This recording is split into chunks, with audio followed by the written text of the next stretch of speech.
میں بعض اوقات حیران ہوتا ہوں، یقین مانے لوگ علماء کے خلاف. اس دن ایک عالم کے بارے میں ایک شخص مجھے کہہ رہا تھا، میں تو اسے عالم نہیں سمجھتا. میں نے کہا کیوں؟ چلو میں نام لے کر بتا دیتا ہوں. قائد ملت اسلامی حضرت مولانا فضل الرحمان دامت برکاتہم کے، ہم تو اسے عالم نہیں سمجھتے، سارا دن اسمبلی میں بیٹھے، اس کا کیا کام ہے؟ کون سے اس نے دین نافذ کر دیا آج تک؟ میں نے کہا باقی عالم اس دنیا میں ہیں؟ کہتے جی. میں نے کہا انہوں نے کون سا ملک میں اسلام نافذ کیا؟ جنہیں تم مانتے ہو ان میں سے کوئی ایک مولوی ہے جس نے اسلام ملک میں نافذ کیا؟ ملک میں نہیں کیا تو دین پہ عمل تو کرتا ہے. میں نے کہا مولانا فضل الرحمان نے کون سا دین پہ عمل نہیں کیا بتا. خانقاہ اس بندے کی ہے، مدرسہ اس بندے کا ہے، اس کی اولاد دیندار ہے، صوم و صلات کی پابند ہے، اولاد عالمات ہے، لوگوں سیاستدانوں کی بیویوں بیٹیوں اور پوتیوں تک لوگ جانتے ہیں، اس کی بیوی اور بچوں کو آج تک کوئی نہیں جانتا. 6 لاکھ علماء کا امام ہے، بتا اس نے کون سے دین کو ٹھکرایا؟ میں نے کہا تجھے عالم چاہیے اپنی مرضی کا، باقی باتیں کرنا تمہاری ذمہ داری. کیا نہیں اس نے کون سا دین نافذ کیا؟ میں نے کہا مولانا فضل الرحمان کو آپ نے بنایا کب وزیر اعظم ہے؟ 4 MNA دے کر اسے اسمبلی میں بھیج دیتے ہو اور کہتے ہو اس نے کون سا دین نافذ کیا ہے؟ بھائی جنگل کاٹنے کے لیے چاقو نہیں چاہیے، بڑے بڑے آلات چاہیے. کفر کا راستہ روک کے اسلام کے نفاذ کے لیے اسے پوری طاقت دو نا. جتنی طاقت 4 بندوں کی تم دیتے ہو، سلام ہے اس مولوی کو، وہ کفر کا راستہ تو روک لیتا ہے نا. یار اس نے راستہ روکا تو ہے نا. آج تک اسلامی شکیں موجود ہیں آئین میں، اس کی وجہ یہی علماء ہے جو اسمبلی میں بیٹھے. اور مولانا میں ایک مزے کی بات آپ کو سناؤں. ہمارے نوجوان اکثر یہ جملہ کہتے ہیں، اور وہ کہتے تو دین کے درد سے ہیں، لیکن ان کے سینے میں دین کا علم نہیں ہوتا اور وہ غلطی کر جاتے ہیں. وہ کیا ہے؟ وہ کہتے ہیں ہم عالم کی قدر کرتے ہیں لیکن سیاسی عالم کی قدر نہیں کرتے. وہ سمجھتے ہیں کہ سیاست کوئی فضول چیز ہے. جب مولوی بنتا ہے نا تو مولوی کے سر پہ پگڑی آتی ہے جسے کہتے ہیں دستار فضیلت. یہ مولوی صاحب نے پہنی ہوئی ہے تو میرے خیال میں خل مدارس سے ان کی فراغت ہے. دیکھیں نا وہاں کے مدارس والے اس طرح کی پگڑیاں پہناتے ہیں. تو یہ بخاری شریف پڑھنے کے بعد ان کے سر پہ پگڑی سجی ہے. جب تک عالم صحیح مسلم کی حدیث کی کتاب نہ پڑھے وہ عالم بنتا ہی نہیں ہے. صحیح مسلم میں حدیث پاک صحیح موجود ہے. حضرت ابو ہریرہ فرماتے ہیں اللہ کے رسول نے فرمایا کانت بنو اسرائیل تسوسہم الانبیاء کلما ہلک نبی خلفہ آخر وانہ لا نبی بعدی. لوگوں انبیاء کرام انبیاء بھی ہوتے اور سیاستدان بھی ہوتے تھے. جب ایک نبی فوت ہوتا دوسرا نبی بھی آتا اور سیاستدان بھی ہوتا.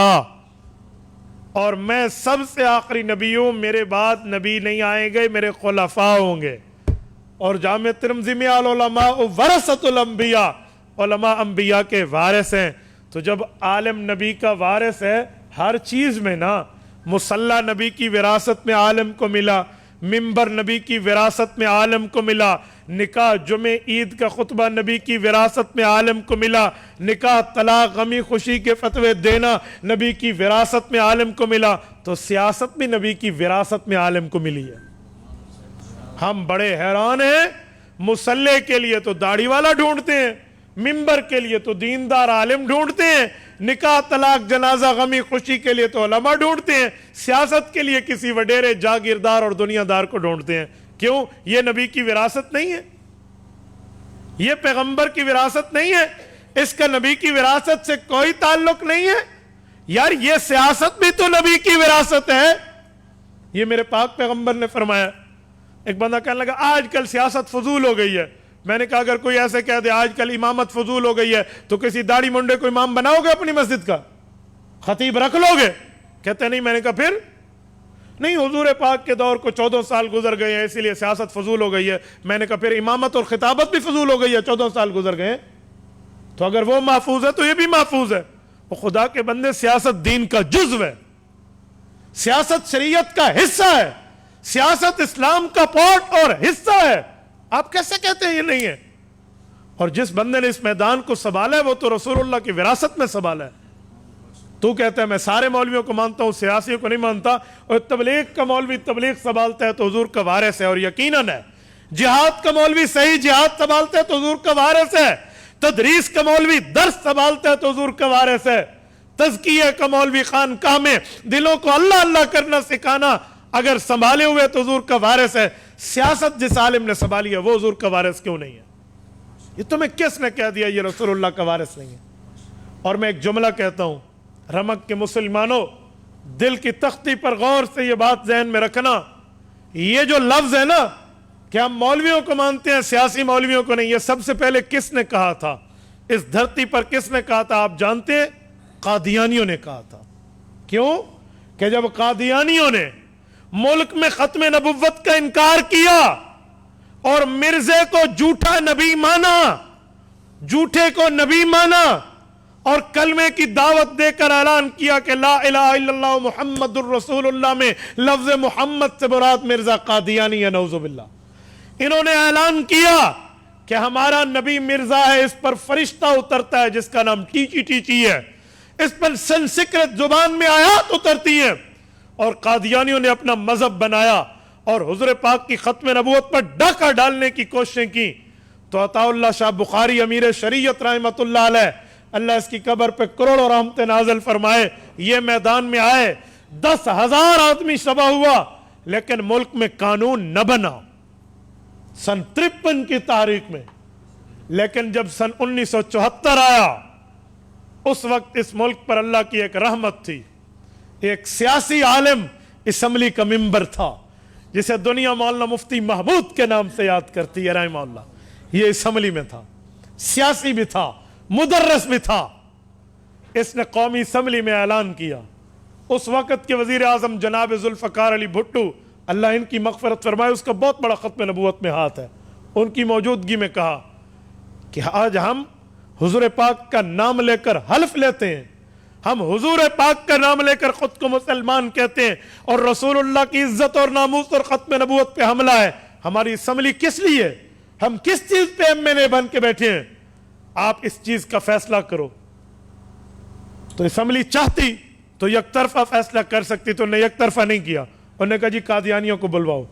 قادیانی اپنے خلیفہ سمیت آیا، اپنے بڑے سمیت آیا، نائب نبی سمیت آیا، اور 13 دن وہ اسمبلی میں موجود رہے۔ 13 دن انہیں بہت سا ٹائم ملا، اپنے آپ کو مسلمان ثابت کرو، دلیلیں لاؤ، ثبوت لاؤ، ایویڈنس لاؤ کہ تم مسلمان ہو اور تم حضور کے ختم نبوت کے منکر نہیں ہو، حضور پاک کی شریعت کے انکاری نہیں ہو، دلیلیں لاؤ۔ 13 دن تک بحث چلی۔ ادھر سے مولانا مفتی محمود مسلمانوں کے قائد تھے، باقی علماء سمیت تمام مکتبہ فاہے فکر جتنے اہل سنت والجماعت اسلام کے ہیں وہ سارے موجود تھے، اور ادھر سے قادیانیت تھی۔ 13 دن بحث ہونے کے بعد کفر ہار گیا اور اسلام جیت گیا۔ یہ اسلام کو تو اللہ نے ضرور جتوایا، سبب یہ سیاسی عالم بنا ہے، یہ سیاسی شخصیت بنی ہے، اور مولانا مفتی محمود نے مرزے کو کافر اقلیت قرار دلوایا اور ملک میں قانون بنوایا کہ جو ختم نبوت کا منکر ہے وہ اپنی عبادت گاہ کو مسجد نہیں کہہ سکتا، وہ کلمے کا اعلان کے اوپر دعوت نہیں دے سکتا، وہ خود کو مسلمان نہیں کہہ سکتا، وہ کافر اقلیت قرار آ گئے۔ 7 ستمبر 1974 کی لیجسلیٹو اسمبلی نے، آج امن ہے پاکستان میں، تمہیں کوئی قادیانی دعوت دیتے نہیں ملے گا، کوئی مرزائی حضور کی ختم نبوت کے انکار کو اعلانیہ آتے ہوئے نہیں ملے گا۔ وہ چوٹ کس نے ماری تھی؟ سیاسی عالم مفتی محمود نے ماری تھی۔ تو جب قادیانیوں نے وہاں چوٹیں کھائیں اور ماں باپ کی توبہ نکال کے انگلینڈ دفع ہوئے، جب مرزا طاہر اور مرزا ناصر وہاں پہنچے، انہوں نے پروپیگنڈے کے طور پہ سوچا کہ اب مقابلہ تو مسلمانوں کا ہم یوں نہیں کر سکتے، قانون بن گیا ہے، آئین میں ترمیم ہو چکی ہے، اب مسلمانوں کے لیے ڈیوائیڈ اینڈ رول، انہیں لڑاؤ اور اپنی کام کی تقویت دو۔ انہوں نے یہ شوشے پھیلانا شروع کر دیے۔ مدرس عالم تو عالم ہے، تبلیغی عالم تو عالم ہے، خانقاہی عالم تو عالم ہے، امام اور خطیب تو عالم ہے، لیکن سیاسی عالم نہیں ہے، ان کو نہ مانو۔ یہ جملہ قادیانیوں نے معروف کرایا۔ سن 74، آج سے 50 سال پہلے یہ کام شروع ہوئے، اور چلتے چلتے آج ہمارے مسلمان نوجوان یہ جملہ کہہ دیتے ہیں، ہم عالم تو مانتے ہیں، سیاسی عالم نہیں مانتے۔ ان کے دل میں دین کا درد تو ہے، لیکن دین کا علم نہیں ہے، پتہ نہیں ہے یہ جملہ قادیانیوں کا ہے۔ اور آج ہم کہہ رہے ہوتے، ہم انٹرنیٹ پر لکھ رہے ہوتے ہیں اپنے موبائل سے پیسے ہمارے, پیکج ہمارا, وقت ہمارا, آئی ڈی ہماری, موبائل ہمارا, ہاتھ ہمارا, اور ہم قادیانیوں کی باتوں کو شیئر کر رہے ہوتے. میرے دوستو کچھ تو سمجھیں, ہم علماء نے یہ کام کیا ہے, اور جو کام سیاسی عالم نے کیا ہے نا, مرزے دی منجھی اس سے ٹھوکی ہے. جی ہاں, حقیقت میں مرزے کی منجھی انہوں نے ٹھوکی ہے نا, اسی لیے اس کو عالم تو چاہیے. سیاسی عالم سے قادیانی ڈرتا ہے.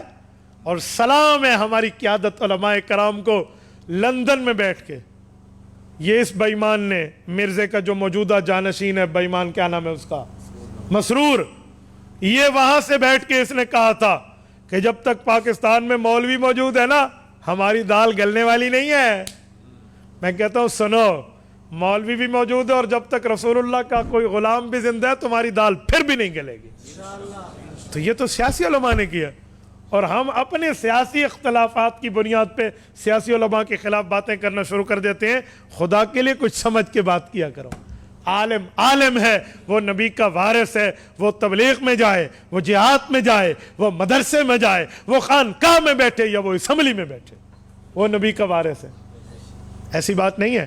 اور آپ کو تو فخر سے سر اٹھانا چاہیے, سر اٹھا کے, سینہ اٹھا کے چلنا چاہیے کہ اللہ نے ہمیں وہ قیادت عطا فرمائی ہے علماء کی, وہ جرت مند غیرت مند ثبوت علماء دیوبند کے رب نے ہمیں عطا فرمائے, جو رہتی دنیا تک اپنی مثال چھوڑ کے گئے. آج بدترین مخالفت ہے علماء کی حکومت میں, اس کے باوجود بھی قائد ملت اسلامیہ پہ ایک ٹیڑھی کرپشن کی ثابت نہیں ہوئی, ایک ٹیڑھی. اور جرت ہے تو یہ کر کے دکھا دیں. ان کو کل سمجھ آ جائے گا کہ علماء پہ ہاتھ اٹھانا کہتے کیسے ہیں, سمجھ آ جائے گا. تو یہ سب سے کم دلیل ہے. آج لوگ بہت ہوشیار ہو چکے ہیں, عوام پاگل نہیں ہے, عوام کو بدھو نہیں بنایا جائے گا. یہ جو علماء کے خلاف باتیں کرتے ہیں نا, تو لوگ انہیں کہتے ہیں بھی اگر تمہاری باتوں میں وزن ہے نا, تم اتنے سچے اور ثبوت ہے, تو جاؤ اس مولوی کے خلاف عدالت, ای پیو کو گجا کو نا, اس کو کہے نا, اسے کوئی کہنے والا نہیں ہے. تو اسی لیے علماء کے خلاف نہ بولا کریں, اپنی آخرت بھی دیکھیں, اپنی دنیا بھی دیکھیں. انہوں نے اس چھوٹی سی طاقت پہ جو 4 مہینے آپ دیتے ہیں, انہوں نے وہاں بند باندھا ہے. کسی کی جرت نہیں ہے کہ وہ اسلام کے خلاف بات کر سکے. یہ حکومت موجودہ آئی نا, انہوں نے اپنا وزیر خزانہ کسے رکھا, عاطف قادیانیوں کو. یہ علماء کی محنت تھی, ان نے آواز اٹھائی, اور ملک نے عوام میں آواز اٹھائی, یہ مجبور ہو گئے قادیانیوں کو واپس بھیجنے میں. ایسا نہیں ہے, آپ بے فکر رہیں. آپ کو محاذ میں اسلام کی صف اول میں یہی سیاسی علماء قیادت کرتے ہوئے نظر آئیں گے. آپ نہیں کرتے, نہ کریں نہ سیاست, لیکن علماء کے خلاف بول کے اپنی عاقبت برباد بھی نہ کریں. اپنے قیادت پر اعتماد رکھیں. تبارك الذي نزل الفرقان على عبده ليكون للعالمين نذيرا